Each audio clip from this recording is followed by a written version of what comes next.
lahat. Sa Facebook Mother pa rin. Ako po ay naririto sa St. Joseph Chapel, Barangay Tabigi, Ginto, Bulacan. Ako po kasi ay nag-mission. Ngayon, na ako po'y dumating, meron akong pasyente.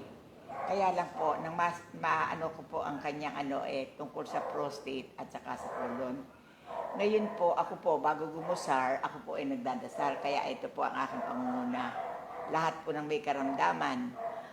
Ama naming nasa langit, ako po ay naririto bilang gumugusal sa karamdaman. Basbasan mo po ako.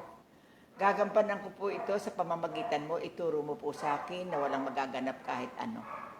Wala na po akong aaksayahin oras dahil ito'y kailangan na. Kaya inambirin, subaybayan mo po ako sa pagkuha ng kanilang karamdaman.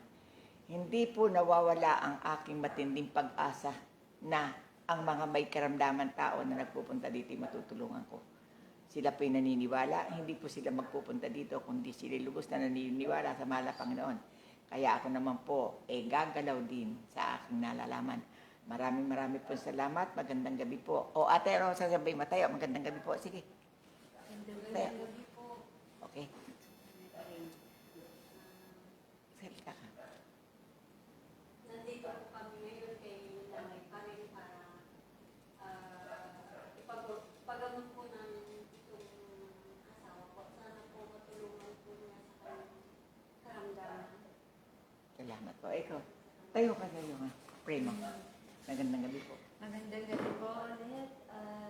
Nandito po kami upang sangguni po namin ang kalagayan ng aking pong bayaw. Sana po matulungan ni Nanay kami.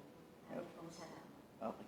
Naniniwala po kami na hindi kami pababayaan kasi po maghapon po nila akong inintay. Umarki na po sila ng sasakyan.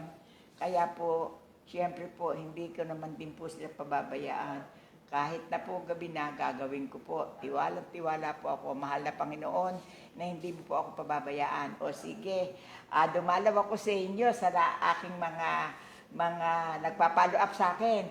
Magandang gabi sa inyo. Heto na naman uli ako. Nakawa ng Diyos, nakauwi ako ng walang dahilan. Maligaya ako ngayon. Amen. Kaya lahat ng nagpa-follow up, bye-bye. Heto na uli din si Mother. Bye-bye kayo. Bye po! Bye! Ano po? Okay, sa picture.